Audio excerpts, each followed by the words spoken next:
Lars, so good to have you. Great, thank you Welcome for to having me. Hamburg. Not exactly a marketing person. That's me. I mean, is that Hello. wrong? Good to have you. Great, thank you. Is that a wrong description? Would you consider yourself a marketing person? I'd say 35 years into this Metallica experience, we've learned to go along with every description that we hear. So whatever people, drummer, musician, songwriter, album co-producer, marketing person, not a marketing person, Dane, friend of the Germans, happy to be here, all that stuff. We go along with all of it. Okay, but I mean, usually I have made the experience that many artists, and I mean, you're no doubt an artist, are very touchy when it gets to marketing, and they would not like to be perceived as a marketing person. Well, I think that, and we've always been very both open and comfortable with this. I mean, obviously, we're primarily creative people and musicians, and that's our environment, and that's what fuels us.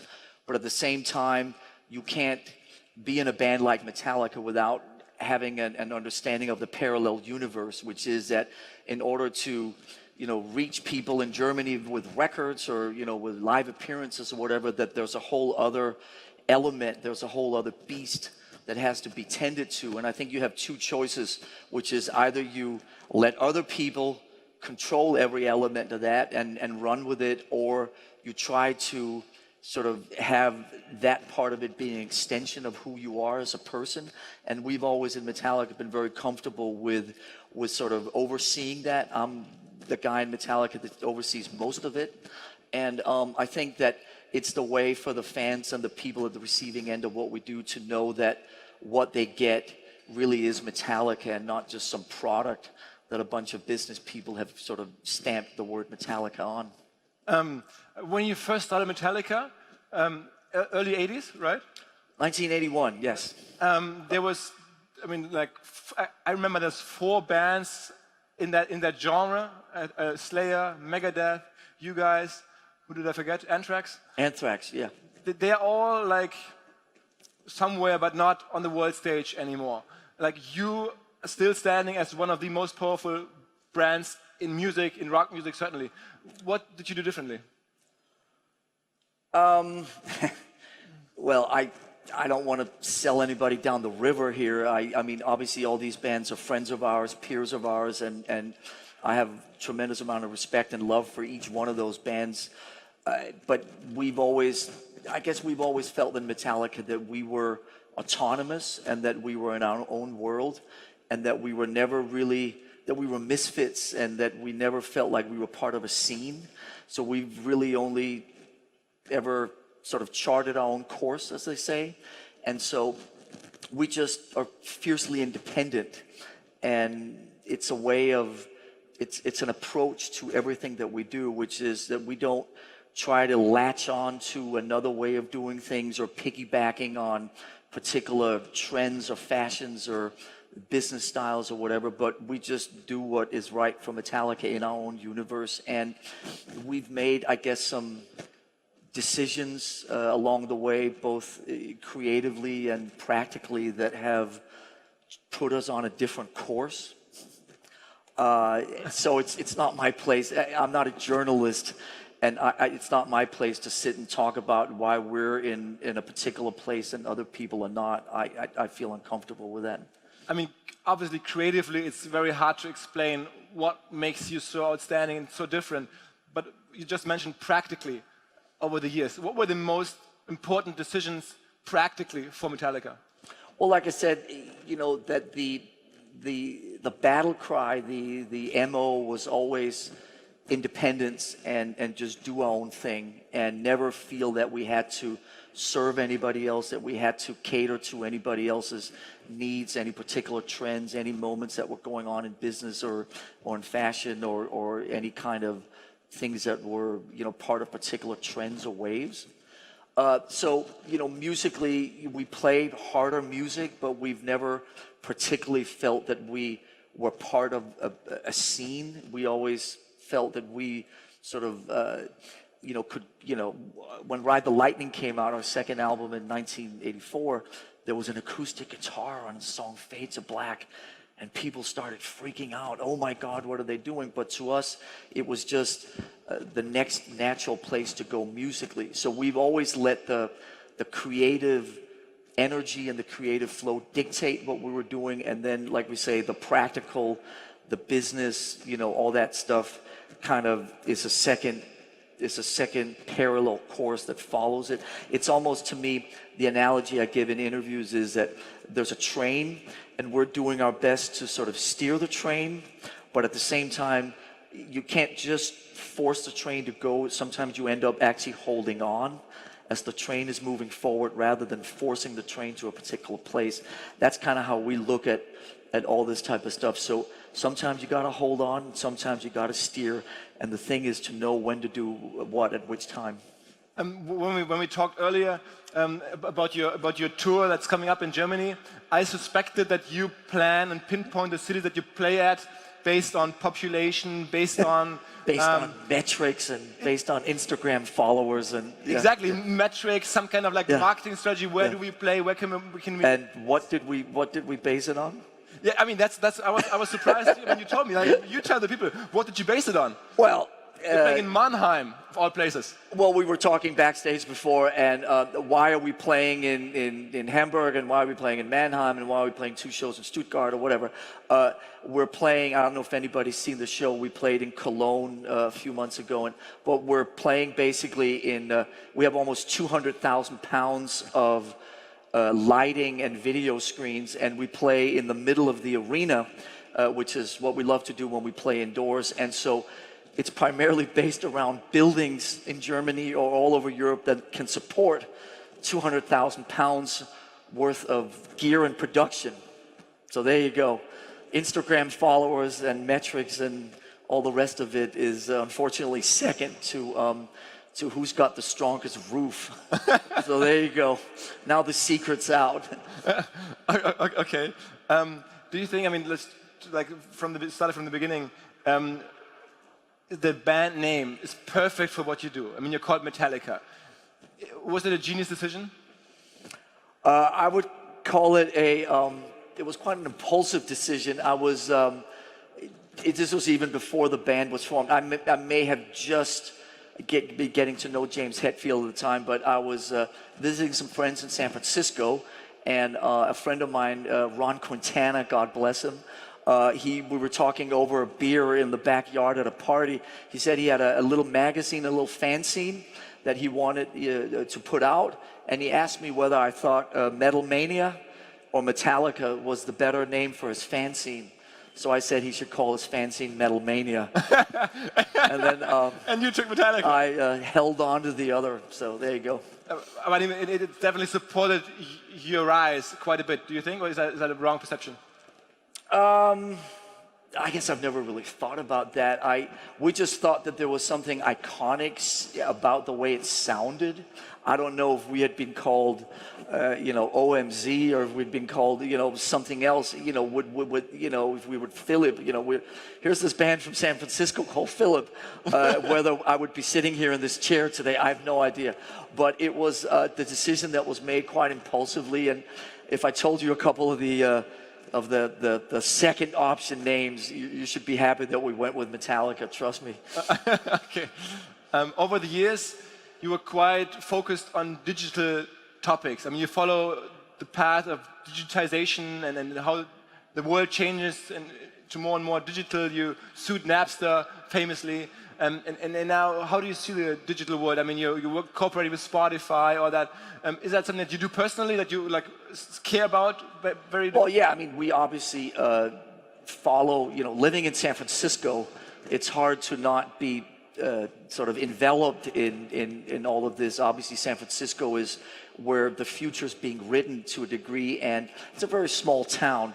So you have a tendency, like I said, to get sort of sucked into all that. So there's some great, rock stars in San Francisco, and I think actually this generation's rock stars are all the tech giants and all these great people in San Francisco. So I've always been fascinated with all the leading edges of technology and where it's all going, and ways to communicate, ways to connect Metallica to the fans and connect the fans to Metallica and also connect the fans to each other.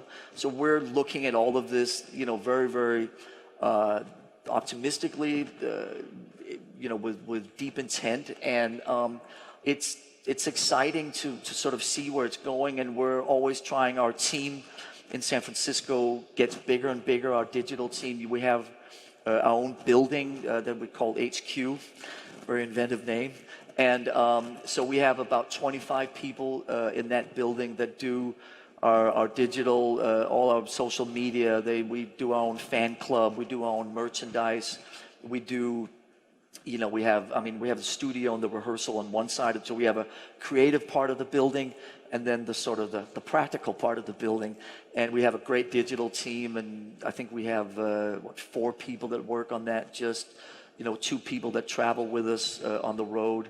And every day when we're playing concerts, we're doing updates and video clips and really trying to engage a worldwide audience as much as possible. And it's really exciting. And to me, increasingly the main word, when I think of all of this, it's about, the word I use is connecting. We want to connect the fans to Metallica. We want to connect to the fans. And like I said before, we also want the fans to connect to each other. So all these digital tools help make that experience, more intimate and obviously also more instant. And I think it's a really exciting time to be in a band and communicate with the world. Has it gotten easier? Is it better? I mean, would you like be like 25 again and like build a band today? I don't look at it so much, whether it's easier or harder. Anytime I come to questions that either have a vertical answer or a horizontal answer, I always look at the horizontal. So to me, it's different. It's not better or worse than it was. And so it's 20 years ago, 30 years ago, when we came to Germany, nobody knew what was on the set list. Nobody knew what guitar Kirk Hammett was playing in Copenhagen. There was no pictures from our tour in Japan. Now we make all our concerts available within 48 hours, available for download and for CD purchase all over the world. And it's a great thing, but we didn't do that 20 years ago. So 20 years ago, there was maybe more of a mystique, more of a mystery. There was a different kind of aesthetic at play. Now, everything's out there. We play the first show of the tour, and everybody all over the world knows what the set list is. When we play in Hamburg next Thursday, at 2 minutes after the concert's over, everybody all over the world will know what the set list is. They'll see pictures, they'll see videos, and that's fine. So that's the 2018 version of that. And whatever the aesthetic that's going on around us, we just try to maximize the experience for the fans and for the band members themselves. And so I think it's an exciting time, like I said now, but you can't fight it. And you have to not only accept it, but I think embrace it and try to make it your own to the best of your ability. Are you friends with any of the digital rock stars in Silicon Valley? Do you talk to some of them? Do you talk to Elon Musk, or do you talk to, I don't know, Jack Dorsey? I mean, they all know who you are. Do you connect with them? Yes. Yeah, I'm not going to sit here and like name drop, but yes, I know Jack Dorsey, I know Mark Benioff, I know Drew Houston, I know Sean Parker, I know all of them, yes. And like I said, San Francisco it's a very small town, really small. And if you go to a party or out to an engagement or something like that, it's a lot of the same people that you see everywhere. And we all, Metallica has been flying the flag proudly for San Francisco all over the world for 35 plus years. And obviously a lot of these digital entrepreneurs are flying the flag for San Francisco. And so we feel very comfortable and at home in that energy. And it's a really, like I said, it's a very exciting time. Quick test. Test? Uh-oh. Do I get a lifeline, or do I get any help from anybody? Okay. Do you know the demographics of your fans? Yeah. What's your average fan like? Do you know that? Do you care? we are getting more and more into that, and we study more of it. I mean, I know how many Instagram followers, I know how many Twitter followers we have, I know our Facebook people, and you know, I know, you know, I sort of sit and look at, you know, how many Instagram people like, you know, hit like versus, you know, all this stuff, and you know, I don't have it memorized, but I mean, we have 4 million Instagram followers and 5 million Twitter followers and so on. Not that I overly care about it, but yeah, I mean, I keep enough of an eye on this stuff to sort of be able to have a conversation in front of a couple of thousand people in Hamburg if I have to, or with the team or our people back in San Francisco. But it's not something that I'd say 20 years ago or 30 years ago, the version, you know, what record sales were, what other bands were doing, on who was touring, and, you know, where's Guns N' Roses this week or whatever. I was a little more on top of all of it. Now I'm a father of 3 kids, and, you know, I have other things that occupy me, but I certainly know enough about the particular businesses and the numbers of Metallica to have a diligent conversation with anybody about it, yeah. Can you describe a little bit the process before you launch a new album? Is there, like, you think about where to launch it, who to partner with? You probably get approached a lot by platforms. Sure. I mean, I think the key thing is that, you know, we put a record out a year and a half ago in the fall of 2016, and this was the first record we put out really since what I would call the demise of the music business or the music world as we know it. So, you know, to me and to everybody on our team, it's very much the Wild West. There's no right way, there's no wrong way. There's only the way that works for you and what you think is the right way to navigate through all this stuff. 10 years ago or 20 years ago, when you put a record out in the music business, it was very specific. You do this, then you do this, then you do this, and then this is gonna happen. Do you know what I mean? Now it's fucking totally crazy and nobody really knows. But what we wanted to do, and again, what we always try to do, is how do we Metallica-size, how do we make something as much of our own thing? How do we put the Metallica imprint on it?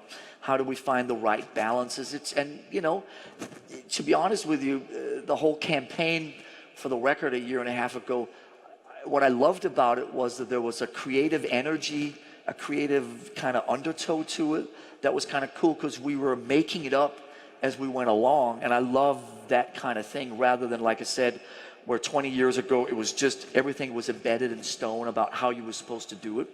So, you know, for instance, we were in Germany as part of the promotion part in Germany, and we had a campaign called the 4 Horsemen, where the 4 members of Metallica were in 4 different German cities, and we each had, you know, I think we had partners at Facebook, and we did different things with, you know, communicating and doing Q&As with the fans all over Germany. But it was really putting 4 members of Metallica in 4 different physical places in Germany, but at the same time doing an all-German campaign. And some of that stuff was really fun and really, I think, sort of satisfying when you feel that you're doing new things that not only we haven't done before, but nobody else in rock has done before. So, you know, we premiered the first track of the new cycle of the new album on our own website, which is the first time we did that. We premiered it without any warning.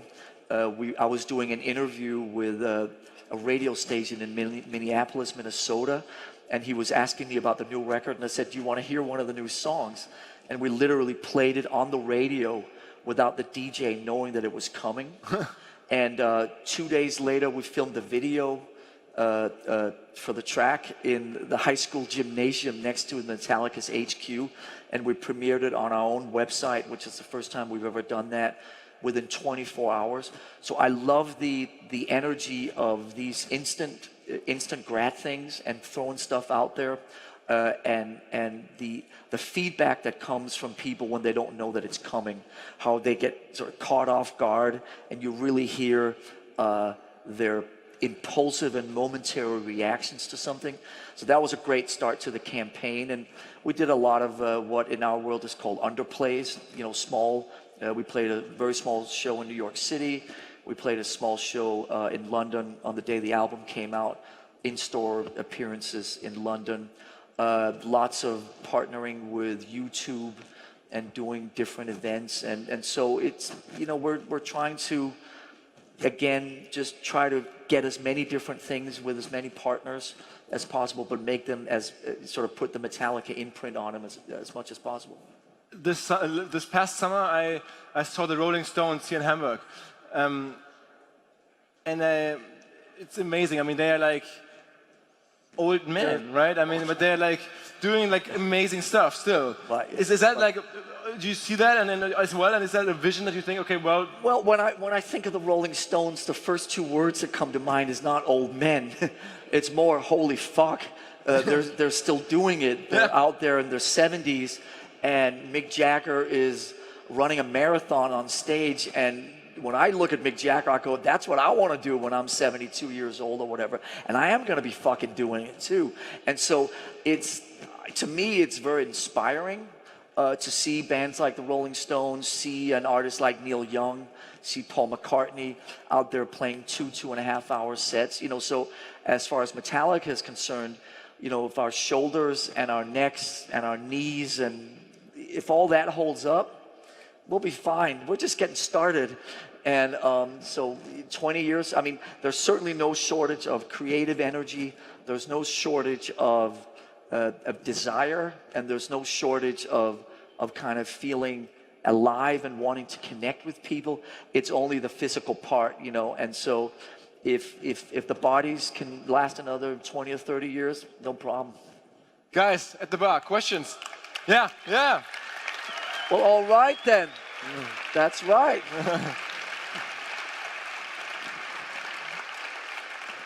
Just getting started. You heard it here first. So with so much ahead, how do you refuel? Where do you get sort of back the energy you need to keep on going? Well, what we do, we have a very, I think compared to our peers, a very unusual way of touring. And so the most important thing for us is the health of the band members, both physically, like I just talked about, but also mentally. And so 20 years ago, 30 years ago, we used to go on the road for like a year at a time and would have a week off here, a week off there. Now we only do 2 weeks. And so we have a 2-week rule, and then we go home. And so we play, so we're doing this European tour that started in September, and we're playing 30-something shows, but we do it in 2-week increments. So the European tour started in September and goes till May, and that's why we were in Cologne in September, and we were in Mannheim in February, and now we're in Hamburg next week. And so the European tour is spread out, but we get lots of breaks to go home, to see the kids, to rest our bodies, and also to rest our minds. And so the thing that Metallica puts the most time and resources into is for the happy band and for everybody to be healthy. And so we work in very small increments and go home. And then we recharge and fuel up again to come back to Germany and play more shows.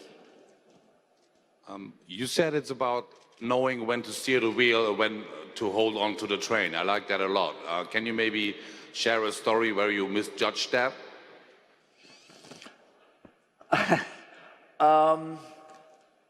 Well, I think, occasionally, you brought up Napster. Philip brought up Napster. I think, the big misconception about the Napster argument was it had nothing to do with digital. It had nothing to do with technology. It was really about asking, it was about ownership. If we want to give our music away for free, we'll give our music away for free. That's not a problem. But that choice was taken away from Metallica by another company. So we're like, wait a minute. Why should you be able to facilitate the giving away of our music for free? That should be something that we decide. at that time we had encouraged people to bootleg our shows. We had sold tickets to the taper section in the back. Come bring your recording equipment, take the show home with you. So we were very, very pro this type of thinking. But then Napster took the choice away from us. So to me, Napster was like a street fight. It was a back alley brawl. It was like, let's roll up our sleeves and go have a good old-fashioned punch-up in the back alley. And then all of a sudden, we were like caught on the world stage. And it was like, holy fuck, how did we end up being the bad guys? Do you know what I mean? Because we were always the good guys. And, generally, I can look at you and I go, we're pretty decent people. We're not like the bad guys. So I'll to answer your question, that was one time where we sort of misjudged a little bit what the temperature was in the rest of the world about this Napster thing, because we were standing out there going, whoa, what did we get ourselves into here? So that was a little bit of a clusterfuck. That was a strange summer. Thanks for asking. Thank you. Okay. Thank you. More questions? That's it? Back to Denmark? And somebody here, maybe like one of the... Any questions that don't involve autographs? No autographs later. Questions? Here, somebody? If not, I want to show you something. We have put your name on a car and try to improve your presence here. Look at this. What am I looking at? Yeah. Oh, it works. We couldn't pick you up from the airport, so we at least want to show you what we did. Okay, so do I get to take that car home with me? We have to talk to Audi, but maybe they do that. I mean. Okay. Careful, don't run anybody over if it's got my name on it. It has your name on it. It has your name on it. There, we'll show you. Wow, okay. All right. You can't even see it. You have to. Don't. You see it up there. Don't go into second gear, please. Now, the truth is, somebody actually wins a car here. Okay, but not me. We'll make sure you get a good deal with Audi. Okay, we'll make sure. But somebody wins, and we had like this sweepstake, this raffle, where people could configure their own car, and somebody now is the winner of his own configured car. Not this one, but the car. Oh, is this for me? This is the winner in here, in this magic envelope. With that person that you want to read out. Okay, let's see. That person has now won his own car. Okay. What if I could just say the name without looking? That'd be pretty cool. That'd be. That is it Lars Ulrich? Then I get another car. All right. How many people put their names in the fishbowl for this? Everybody? How many people did I have to ask? Did somebody know? Probably a couple thousand. Did you put your name in here? So this is not your name. Did you? No? Anybody? So who put your name in? Let's get to the bottom of this. You put your name in there. Anybody else? So it's between the two of you. Okay. Okay. Oh wait, there's a third guy back there. It should be a couple thousand, I hope. But okay. Let's see. Let's see what happens here. Is your name Felix? Oh my God! Is your name Felix? Is your name Felix? Are you Felix? Are you Felix Bühner? Who is Felix Bühner? No? Felix Bühner. See, the car goes home with me then. Yeah, if Felix Bühner doesn't show up, we give it to Lars. It's unbelievable. No? I guess it goes back to Audi. We just send it to Mars, like Elon Musk. Okay. So Felix Bühner, you're the lucky winner, but he's not here. Going once. Yeah, I imagine that. Your name is Felix Bühner, right? Okay. Lars, thank you so much for doing this. Thank you so much for coming over. Yep. We can see you again in a couple of days here in Hamburg. We'll be in Hamburg next Thursday. Yeah, are you excited? Is that like regular work for you? No, we haven't played for 3 or 4 weeks like we just talked about. We start up in Herning, up in central Denmark on Tuesday.